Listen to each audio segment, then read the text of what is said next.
So, the Champions League is of course over, and that is, I guess, the end of club football for this season.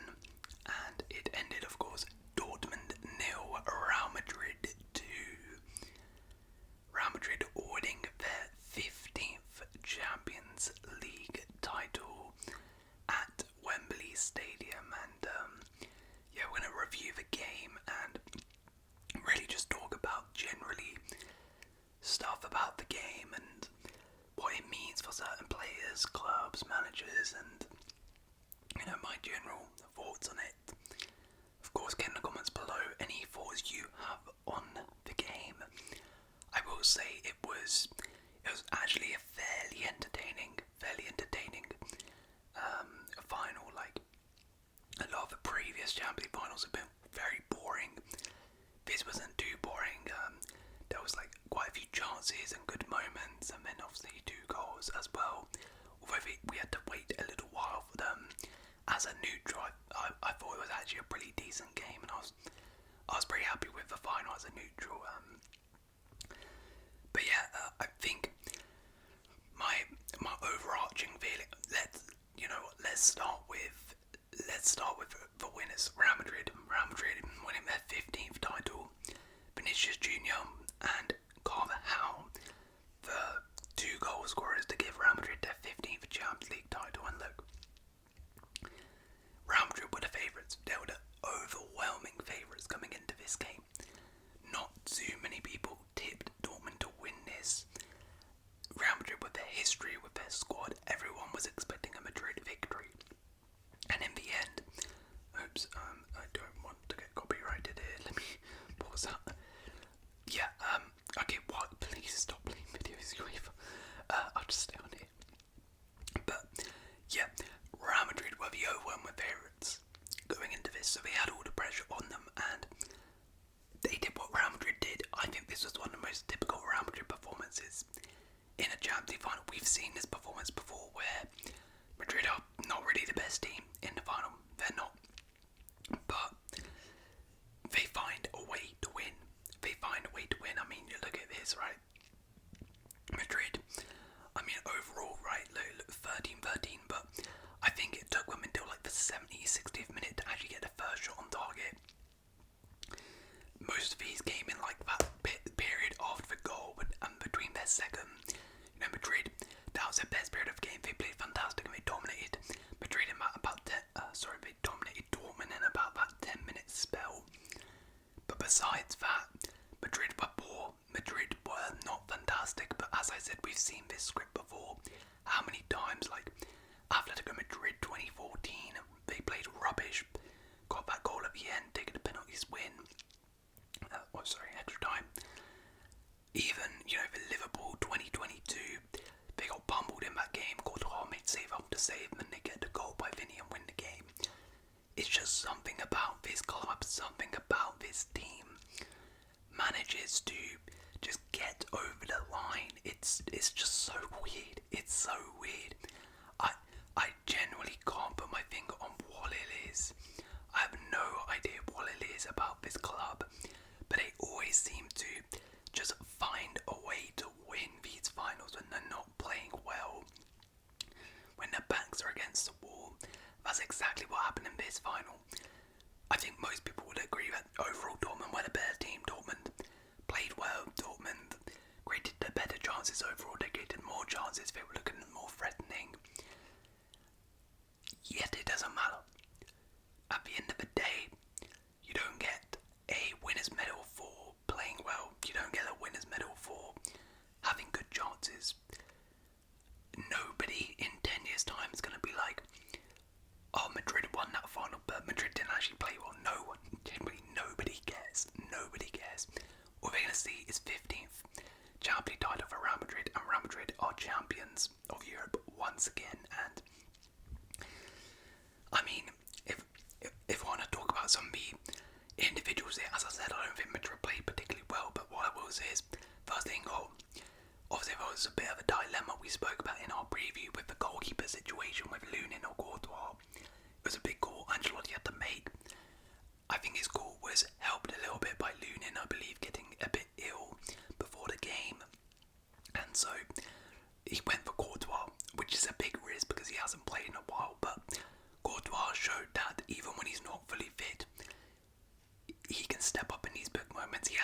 a step. He was crucial.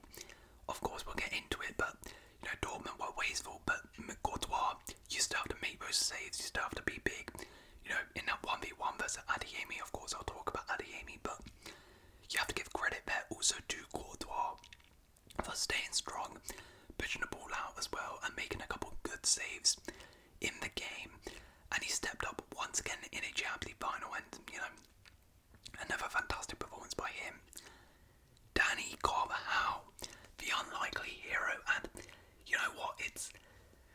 Whilst I was watching it, I was saying this to one of my friends. I was saying, right, like Madrid, they win the Champions League so many times, right? This 15th time that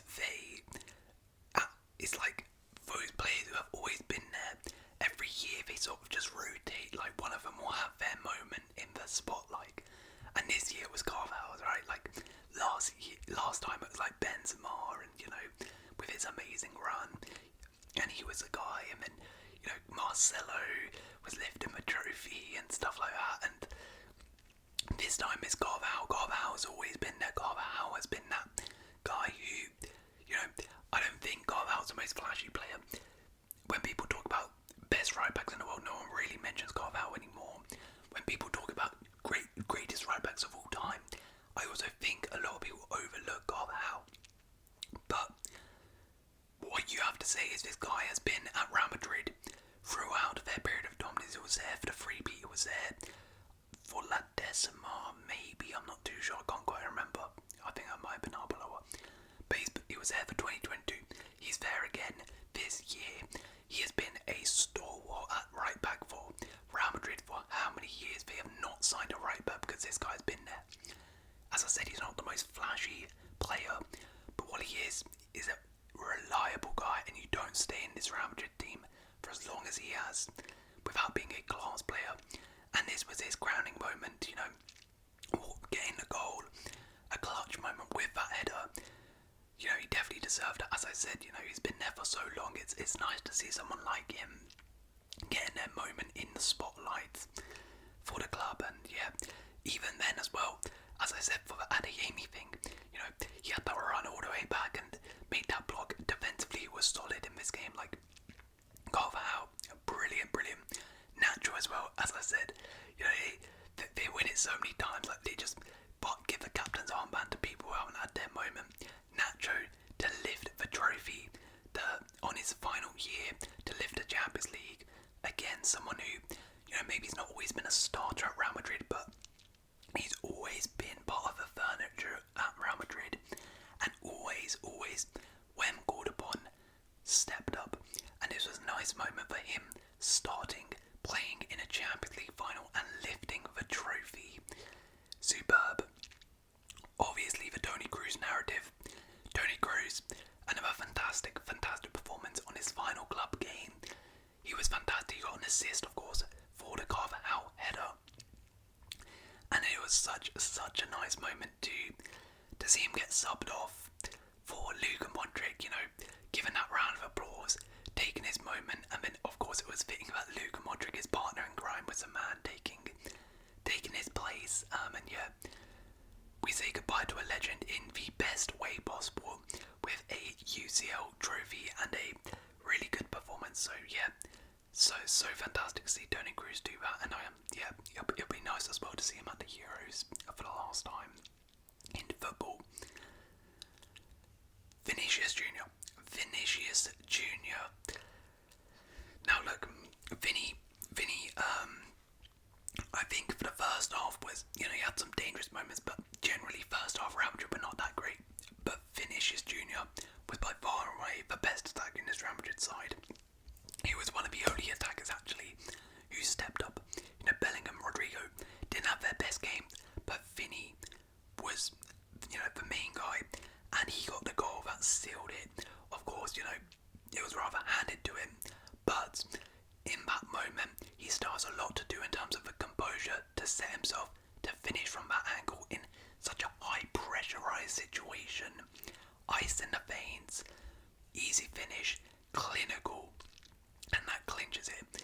And that is 2 Champions League finals played for him, 2 Champions League goals scored for winner against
miss, and you could kind of see the nerves in me. He did get an assist, I guess, for Vinny, but he didn't really have to do much. Phil was giving it.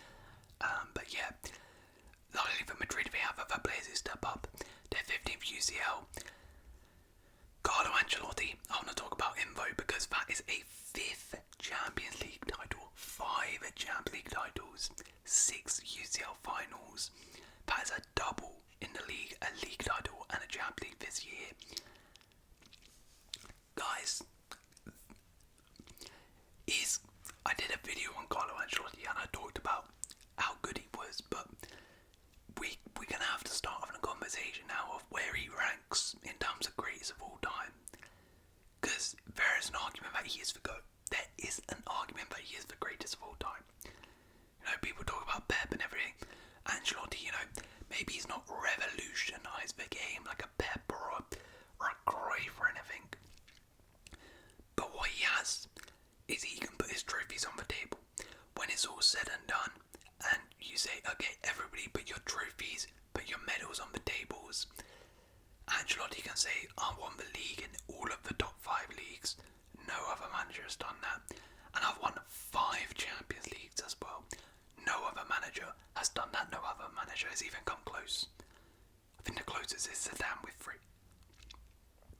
So, Ancelotti, he's got the trophies. You know, maybe he's not like dominated the league scene as much, but who cares? He's got 5 Champions League titles. This guy, as I said in that video, he's like the Galactico Whisperer. He knows how to get the best out of a good team. You give him a good team, he will work wonders, and he knows how to manage these big games, these big scenarios, these big players, and he's done it again. And I want to talk about Real Madrid in the future as well, because it's scary. Genuinely, it is scary, because what is this now, like their 6th UCL in like the last 10 years or whatever. We could be in a situation where 3 in a row happens yet again. That is scary. This could be the start of something for Real Madrid, because next year they're gonna have Ancelotti again, who, as I said, you know, boy, if he gets a 6th UCL, oh my word. Yeah. Then we're gonna have serious questions here. But they're gonna have Ancelotti, who, as I said, knows how to get it done. I mean, you look at this team. They are potentially gonna have Alphonso Davies here. They are going to have Alaba and Militao fully fit and back here. They're going to have Bellingham probably here, and they're probably going to have Kylian Mbappe in here. Like what? And they're also going to have Endrick. And that's, you know, they might sign someone else, like they might sign a new right back. Like, that is so scary. That is so scary. Real Madrid generally, and look at the ages of these guys: Rodrigo, Bellingham, Vinny, Camavinga, Valverde. All of these guys are so young. And for example, like Rodrigo, Valverde, Vinny, Camavinga, these guys have played already in 2 Champions League finals. Like, what? They're so young and they have experience already. What is lacking in this team, right? Like, it's scary. They generally, I can see them going back to back. I can see this becoming like the start of a bit of a dominant era for Real Madrid. I mean, it's already a dominant era, but this could really be an era of dominance if Mbappe easily clicks into this Madrid side. You know, they keep Ancelotti and then maybe Xabi Alonso comes in the year after. Oh my word. Yeah, things will look scary for Real Madrid and other Champions League people, contenders. But yeah, that's Real Madrid really. Congratulations to them. They always find a way to get it done. But let's move on to Dortmund, because here's the thing. If I'm a Dortmund fan, I would actually have preferred if Real Madrid were at their best and Dortmund played really, really bad and lost. I would have preferred that than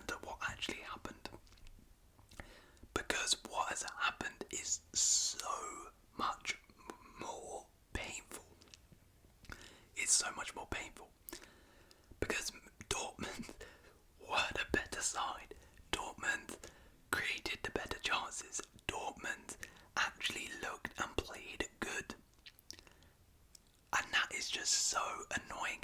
This was actually one of Dortmund's best performances I've actually thought in the Champions League, particularly the first half. That first half was brilliant by Dortmund, and they still lost. Like, that is like, what more could you do? That's why it's so painful if you're a Dortmund fan, because it's like the team couldn't do any more. They couldn't do any more, and they still lost. Like, it's just like, what are we meant to do here? It's just so painful. And I do feel for them, but at the end of the day, when you're in these positions in a Champions League final, particularly against Real Madrid, when you get the chances, you have to put them away. When you're on top, you have to punish them, because you know what's going to happen. Adeyemi, when you're through 1-on-1 in a Champions League final, do not try and do what he did. Do not try and take it around the keeper. You just simply get on your right foot and shoot. You do not do that when you're 1v1 in a Champions League final. You have to score. Brandt, brilliant chance. I mean, it was a little bit difficult, but in that position again, in a final, you have to score. Fulkrug, in a final, you have to score that. I mean, he was probably offside, but still. And then, in the other games, second half, Fulkrug, header, again, Champions League final, you should probably score that. I mean, yeah, in a final, you cannot have this room for error. In a final, it does not matter how well you play. It doesn't matter. It doesn't matter that Dortmund were the better side. It doesn't matter that Dortmund, on the counter-attack, were really ripping Real Madrid to shreds in that second half. First half. Because all that matters is that scoreline is all that matters. And yeah, Dortmund can be so frustrated because they played so well. They just couldn't put their chance away. And then the goals they conceded as well, oh my word. A corner is just so poor. Hummels tried to handball it off the line. I couldn't even do that. And then the second goal, I feel bad for Martin, but I also felt bad because he's a Chelsea player, and I was like, his value's gone down there by 10 mil. Yeah, but in a Champions League final, you can't do that. You cannot do that, because at 1-0, Real Madrid were pushed on the door for a second, but at 1-0, you're still in the game. You are still in the game, and then you don't give them a chance like that to make it to, because then the game was done. The game was over after that second goal. But yeah, Dortmund actually played well, but it doesn't matter in the end. Marco Reus, I feel so bad. Pause that. I feel so bad for Marco Reus. He came on in the 72nd minute, and as soon as he came on, it was 0-0, and then after that, 2 minutes later, they score, and then it goes 2-0. I feel so sorry for Marco Reus. Maybe he's a bad luck charm. Maybe he's just a bad luck charm, but he will be leaving Dortmund in a sad fashion. And yeah, it's just so sad for Dortmund, the way it's happened. But what I will say is, if you're Dortmund, you can be proud of your journey to the final and everything about it, because look, no one expected them to get this far, and they put in a valiant display, but at the end of the day, they lacked that thing in the final moments. They lacked the composure in front of goal. They lacked that clinicalness, which ultimately killed them. And yeah, it's very disappointing for Dortmund that they couldn't do it. But look, maybe they'll be back. I'm not sure, but they put in a really good display. It's just really, really painful for them. But Madrid are an inevitable side. So yeah, Madrid are champions. Dortmund will have to wait again for their Champions League. But look, Madrid, well done to them. We'll see what happens from here. Do you guys agree with me that maybe there is some sort of era of dominance about to occur with Madrid? This is the start of something from them? Or do you think this, just well, one-off thing, but you know, they're not going to just dominate Europe from now on, but we'll see what happens. Let me know in the comments below your thoughts on the final. And if you guys have enjoyed this video, please leave a like, consider subscribing, and I'll see you in another video.